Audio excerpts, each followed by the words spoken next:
Hello दोस्तों, एक बार फिर से आप सभी का स्वागत है आपकी अपनी यूट्यूब चैनल सिकंदर क्लासेस में। हम लोग बहुपद बहुपद का थ्योरी और फार्मूला का आज सीखेंगे। बहुपद के थ्योरी, जितने भी थ्योरी हैं और फार्मूला है उसके हम लोग अच्छे से जानेंगे। चलिए देर न करते हुए शुरू करते हैं। यदि आप लोग चैनल पर नए आए हैं तो चैनल को सब्सक्राइब जरूर कर लें। चलिए, बहुपद जानने से पहले इसमें जो छोटे छोटे टॉपिक हैं उससे पहले जान लेते हैं।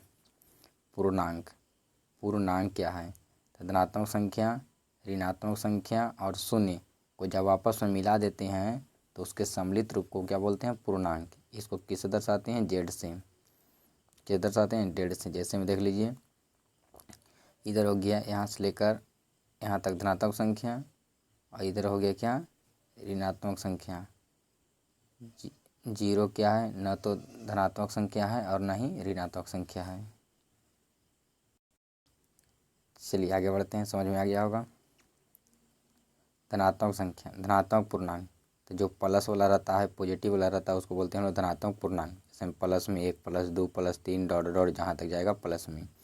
फिर आगे बढ़िए, ऋणात्मक पूर्णांक। तो निगेटिव वाला संख्या मैंने माइनस वाला संख्या जितनी भी रहता है सब ऋणात्मक पूर्णांक रहता है। चलिए आगे बढ़ते हैं, समझ में आ गया होगा। अधनात्मक पूर्णांक। अधनात्मक पूर्णांक कहने का मतलब शून्य और ऋणात्मक पूर्णांक को हम लोग क्या बोलेंगे? अधनात्मक पूर्णांक। शून्य और रहेगा और ऋणात्मक पूर्णांक रहेगा। शून्य और क्या रहेगा? ऋणात्मक पूर्णांक। इसमें कितना हो गया? जीरो, माइनस में 1, माइनस में 2, माइनस में 3, माइनस में 4 डॉट डॉट। ये सब क्या है? अऋणात्मक पूर्णांक। क्या है? अऋणात्मक पूर्णांक। मतलब जितने भी माइनस वाला संख्या होगा और शून्य रहेगा, माइनस वाला संख्या के साथ शून्य रहेगा तो उसको बोलेंगे अधनात्मक पूर्णांक। अधनात्मक पूर्णांक। चलिए आगे बढ़ जाते हैं। इसमें एक आता है अऋणात्मक पूर्णांक। अऋणात्मक पूर्णांक क्या आएगा? अऋणात्मक पूर्णांक। अऋणात्मक पूर्णांक, ध्यान समझिएगा। अऋणात्मक पूर्णांक। अऋणात्मक पूर्णांक कहने का मतलब शून्य रहेगा। क्या रहेगा? शून्य रहेगा और धनात्मक संख्या रहेगा। मैंने शून्य के साथ धनात्मक पूर्णांक रहेगा, उसको हम बोलेंगे अऋणात्मक पूर्णांक। अऋणात्मक पूर्णांक। शून्य और धनात्मक पूर्णांक के सम्मिलित रूप को हम लोग क्या बोलते हैं? अऋणात्मक पूर्णांक। अऋणात्मक पूर्णांक। अऋणात्मक पूर्णांक को पूर्ण संख्या भी कहते हैं। अऋणात्मक पूर्णांक को क्या बोलते हैं? पूर्ण संख्या। क्योंकि शून्य रहेगा और प्लस वाला रहेगा, जितने भी संख्या रहेगा सब क्या होता है? पूर्ण संख्या। क्या रहता है? पूर्ण संख्या। तो अऋणात्मक पूर्णांक को क्या बोलते हैं? पूर्ण संख्या। चलिए समझ में आ गया होगा। आगे बढ़ते हैं। चर राशि। तो जिसका मान हमेशा बदलते रहे उसे बोलते हैं चर राशि। क्या बोलते हैं? चर राशि। और चर राशि को दर्शाते किससे? ए से लेके जेड तक। ए से लेके कितना? जेड तक। लेकिन मुख्य रूप से एक्स वाई जेड के रूप में चर राशि को दर्शाते हैं। जैसे एक्स का मान कभी देखते हैं आप आता होगा 5, कभी एक्स का मान आ जाता है 2, कभी एक्स का मान 3। मैंने एक्स का मान क्या हो रहा है? यहाँ बदल रहा है। मैंने चर राशि का मान, मैंने मान जिसका बदलेगा उसको बोलेंगे चर राशि। और जिसका मान नहीं बदलेगा, जिसका मान नहीं बदलेगा, अचर राशि। मैंने जिसका मान नहीं बदलता है उसे बोलते हैं अचर राशि। जैसे 1 है तो क्या है? कभी 2 होगा तो नहीं होगा। 1 है तो 1 ही रहेगा। 5 है तो 5 ही रहेगा। ये कभी 10 नहीं होगा। 15 है तो 15 ही रहेगा, कभी 20 नहीं होगा। मैंने जिसका मान नहीं बदलेगा उसको बोलेंगे अचर राशि। क्या बोलेंगे? अचर राशि। अब बदल जाएगा तो चर राशि। चलिए समझ में आ गया होगा। चर और अचर कह देगा हम लोग से बाई क्या है? तो ये बाई कहेगा एक राशि है जिसका मान बदल रहा है तो क्या बोलेंगे? चर राशि। लेकिन कह देगा 20 तो क्या? चर किया चर, तो ये अचर हो जाएगा क्योंकि 20 का मान कभी भी 20 से 22 नहीं होगा, क्योंकि 20 ही रहेगा। चलिए आगे बढ़ जाते हैं। बीजीय व्यंजक। चर और अचर के सम्मिलित रूप को, मैंने चर और अचर को जब आपस में मिला देते हैं तो उसे बोलते हैं बीजीय व्यंजक। क्या बोलते हैं? बीजीय व्यंजक। जैसे 5x माइनस 2। और फिर इधर देखिए, मैंने चर और अचर को मिला दिया, जैसे 2x। तो इसमें चर और अचर, माने ये चर है और ये क्या है? अचर है। तो इसको दोनों को आपस में क्या किया? मिला दिए तो हो गया बीजीय व्यंजक। चर और अचर को आपस में मिला देंगे तो क्या हो जाएगा? बीजीय व्यंजक। चलिए आगे समझते हैं। बहुपद। ध्यान से एकदम समझिएगा। बहुपद। तो चर एक्स यहाँ ले रहे हैं, चर वाई भी ले सकते हैं। तो चर एक्स का वैसा बीजीय व्यंजक जिसका घात केवल क्या हो? अऋणात्मक पूर्णांक हो, अर्थात पूर्ण संख्या हो।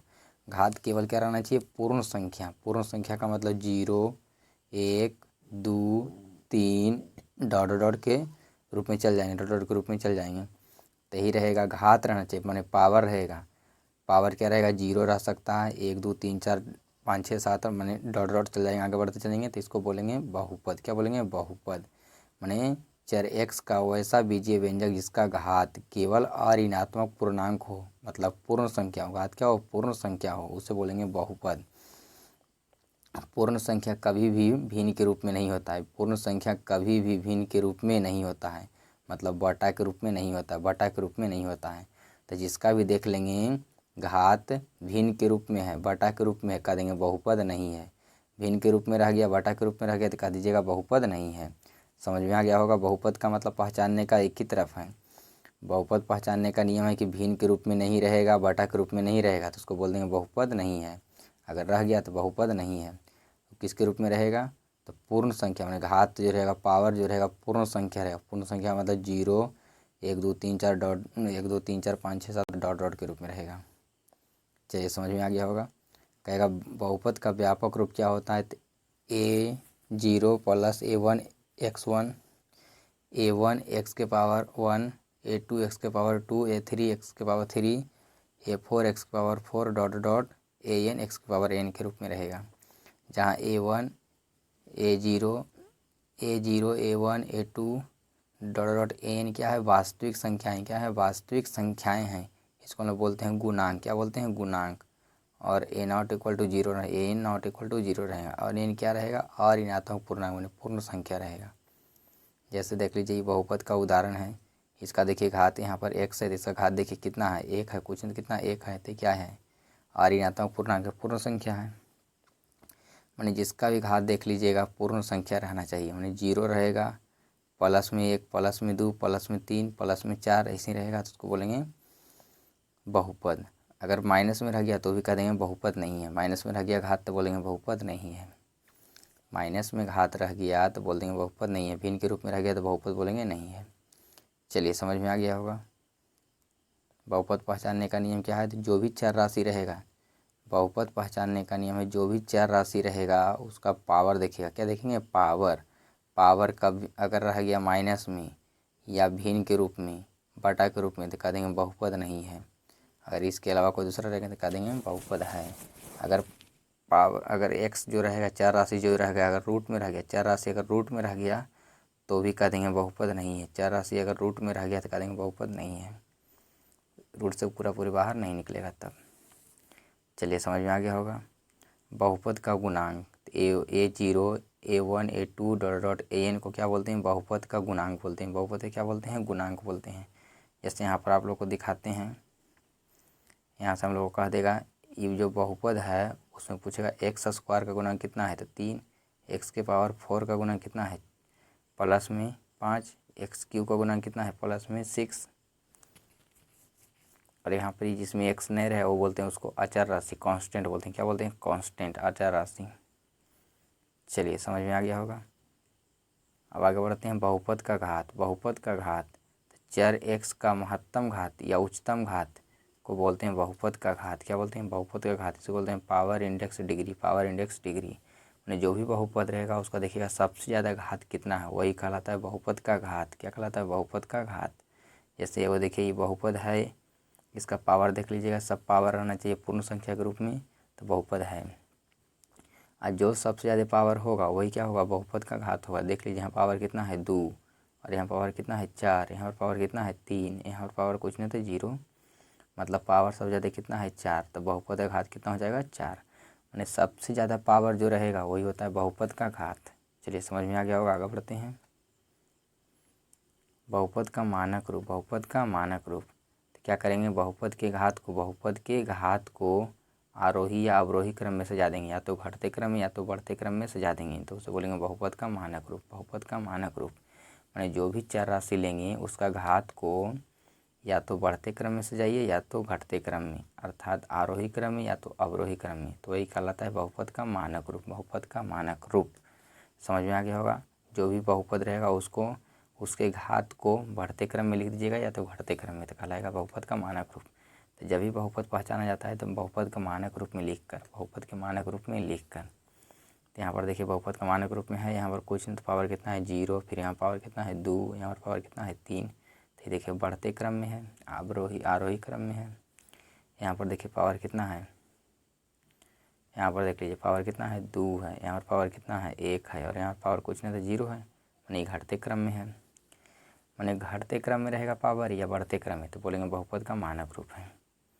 चलिए समझ में आ गया होगा, आगे बढ़ जाते हैं। पद के आधार पर बहुपद के प्रकार। पद के आधार पर बहुपद के प्रकार। तो पद के आधार पर बहुपद कई प्रकार के होते हैं। पहला एक पदी बहुपद, यानी जिसमें एक पद रहेगा वो एक पदी बहुपद रहेगा।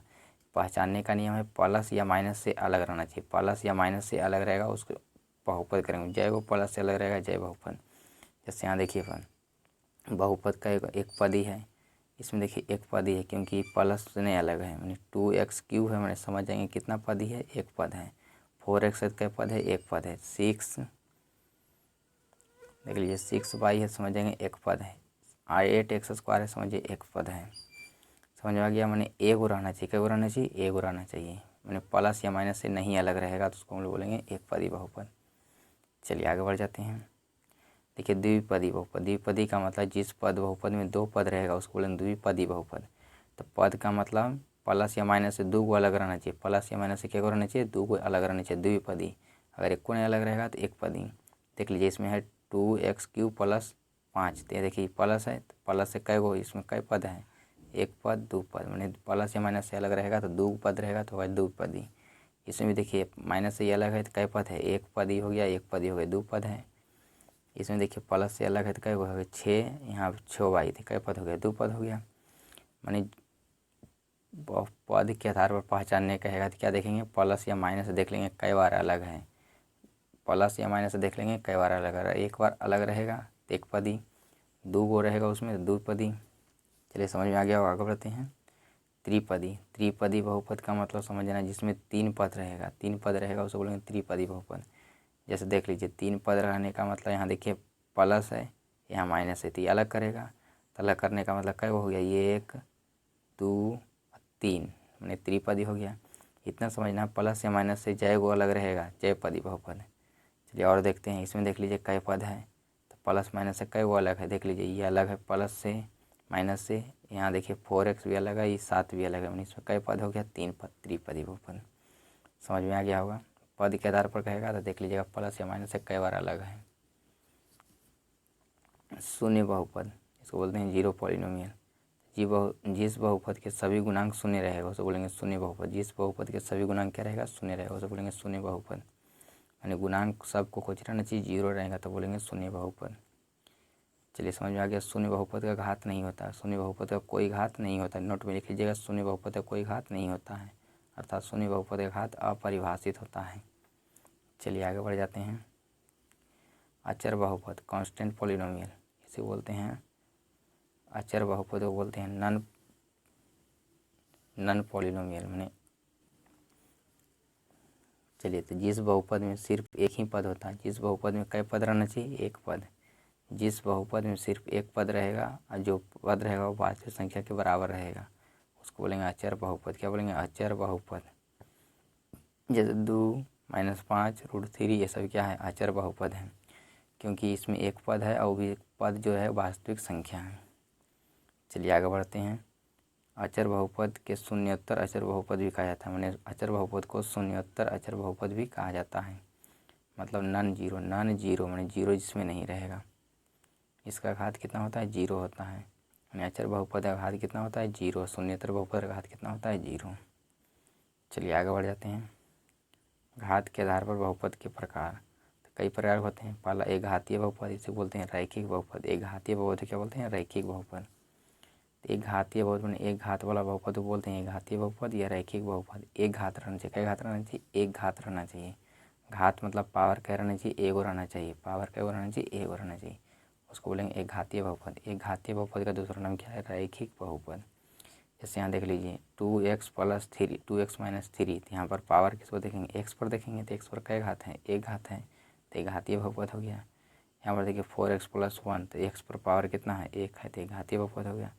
√6y तो देख लीजिए y पर पावर कितना है, एक है, तो एक घातीय बहुपद हो गया। जिसका पावर देखेंगे एक रहेगा, समझ जाएंगे एक घातीय बहुपद है। चलिए और समझिए, एक घातीय बहुपद का व्यापक रूप या सामान्य रूप ax प्लस बी होता है। एक घातीय बहुपद का व्यापक रूप या सामान्य रूप ax प्लस बी होता है, जहाँ a नॉट इक्वल टू 0 होगा। एक घातीय बहुपद के एक शून्यांक होता है। एक घातीय बहुपद का शून्यांक होता है, एक शून्यांक होते हैं। चलिए आगे बढ़ जाते हैं। एक घातीय बहुपद ax प्लस बी का शून्यांक कितना बराबर होता है? तो माइनस में बी बटे ए के बराबर होता है। माइनस में बी बटे ए के बराबर होता है। चलिए आगे बढ़ते हैं। और एक घातीय बहुपद का आलेख कैसा होता है? सरल रेखा। एक घातीय बहुपद का आलेख कैसा होता है? सरल रेखा। कॉपी में नोट करते जाइएगा एकदम।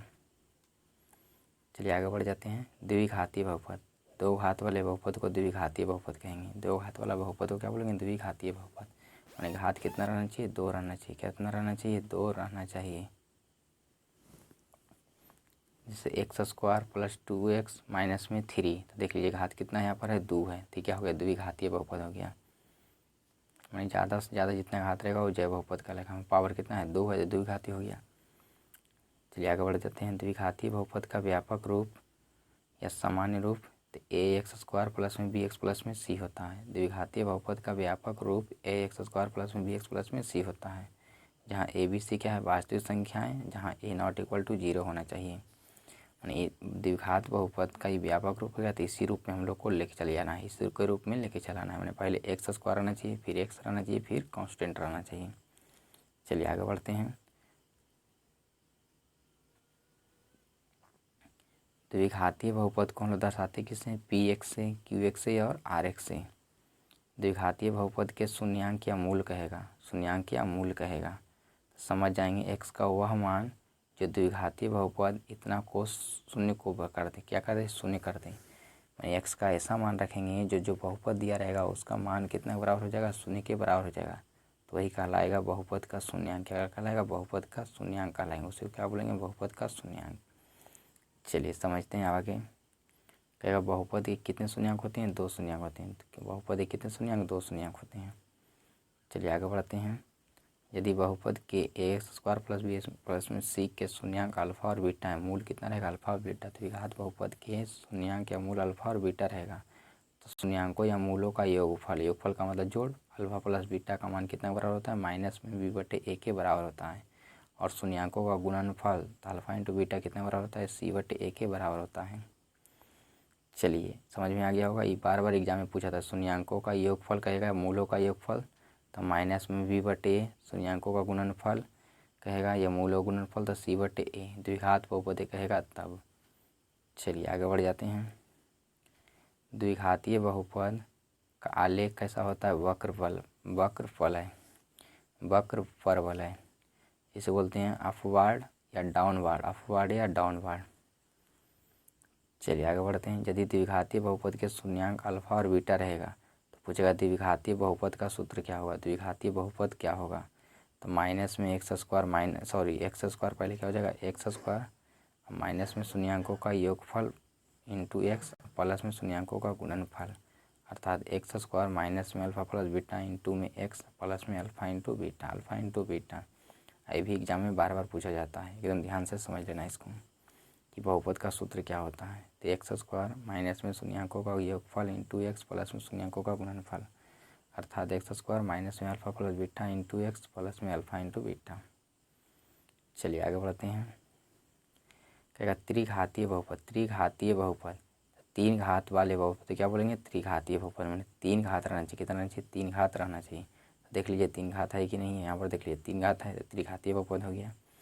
यानी ज़्यादा से ज़्यादा 3 घात जय घात रहेगा, जय घातीय बहुपद रहेगा। देख लेंगे ज़्यादा घात कितना उतना ही बहुपद होगा।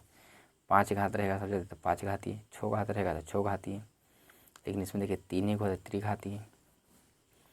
त्रिघातीय बहुपद का व्यापक रूप ए एक्स क्यूब प्लस में बी एक्स स्क्वायर प्लस में सी एक्स प्लस में डी होता है, जहाँ ए बी सी डी वास्तविक संख्याएं और ए नॉट इक्वल टू 0 होना चाहिए।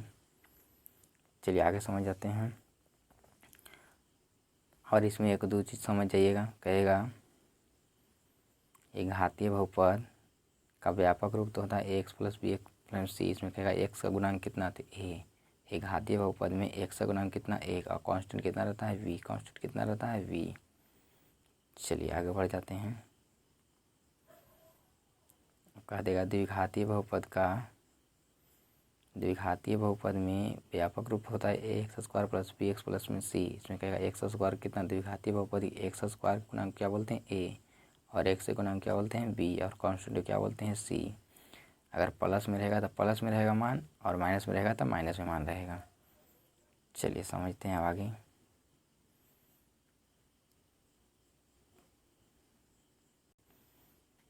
त्रिघातीय बहुपदी कितने शून्यंक होते हैं, 3 शून्यंक। त्रिघातीय बहुपदी कैसे शून्यंक, 3 शून्यंक।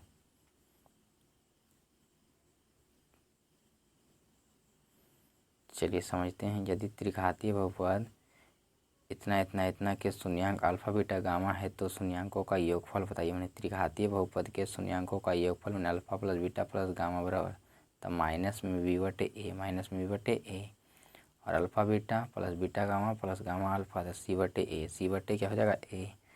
और त्रिघातीय बहुपद के शून्यंकों का गुणनफल कहेगा तो माइनस में डी बटे ए, माइनस में क्या हो जाएगा डी बटे ए। समझ में आ गया होगा। आगे बढ़ जाते हैं। अच्छा से एकदम ध्यान से याद कर जाइएगा। फिर त्रिघातीय बहुपद के शून्यंक अल्फा बीटा गामा है तो त्रिघातीय बहुपद का सूत्र क्या होता है, तो माइनस में एक्स क्यू, पहले माइनस में क्या रखेंगे एक्स क्यू, फिर alpha plus beta plus gamma में शून्यंकों का योगफल इंटू एक्स स्क्वायर, फिर दो लगातार का गुणनफल और उनका योगफल इंटू एक्स, माइनस में अल्फा बीटा गामा में तीनों का गुणनफल। चलिए समझ में आ गया होगा। आगे बढ़ जाते हैं। अब देखिएगा माइनस प्लस क्यों रखा जाता है, यहाँ पर माइनस क्यों गया, क्योंकि इसका मान क्या होता है माइनस, और इसका मान क्या होता है प्लस, तो इसके आगे क्या दे देंगे प्लस। इसका मान क्या होता है माइनस, इसलिए इसके आगे क्या दे देंगे माइनस। चलिए आगे बढ़ जाते हैं। चतुर्थ घातीय बहुपद कहेगा तो 4 घात वाले बहुपद को चतुर्थ घातीय बहुपद कहेंगे। इसका व्यापक रूप हो जाएगा। चतुर्थ घात वाले कितने शून्यंक होंगे, 4 शून्यंक होंगे। चलिए समझ में आ गया। आगे बढ़ जाते हैं। उसी तरह से कह देगा एन घात वाले बहुपद शून्यंक संख्या कितनी होती है, एन होती है। एन घात वाले कहेगा तो एन, मैंने जितना घात कहेगा उतना शून्यंक। 20 घात कहेगा तो 20 शून्यंक, 30 घात कहेगा तो 30 शून्यंक, 15 घात कहेगा तो 15 शून्यंक। मैंने जितना घात वाला बहुपद रहेगा उसका शून्यंक उतना ही होता है। चलिए आगे बढ़ जाते हैं। एकदम ध्यान से नोट कर लीजिएगा। यदि कोई रेखा एक सच को जितना बिंदु पर काटेगा या स्पर्श करेगा या प्रतिच्छेद करेगा, उस बहुपद के शून्यंकों की संख्या उतना ही होगी। किसको, हमेशा एक सच को, हमेशा कितना एक सच को काटना चाहिए। किसको काटना चाहिए, एक सच को प्रतिच्छेद करना चाहिए या काटना चाहिए या स्पर्श करना चाहिए। जितना जगह काटेगा या स्पर्श करेगा शून्यंकों की संख्या उतना ही होगी। जैसे देखिए ये एक सच हो गया, ये हो गया वाई एच। ये कोई रेखा है तो देख लीजिए एक सच को कई जगह काट रहा है, तो एक जगह यहाँ पर, एक जगह यहाँ पर और एक जगह यहाँ पर, मैंने 3 जगह काटा। शून्य की संख्या कितना होगी, एक 3 हो जाएगी। माने एक सच को जितना जगह काटेगा, कोई रेखा एक सच को जितना जगह काटेगा शून्यंकों की संख्या उतना ही होती है। शून्यंकों की संख्या उतना ही होती है। आप लोग बढ़िया से कॉपी में नोट कर लीजिए।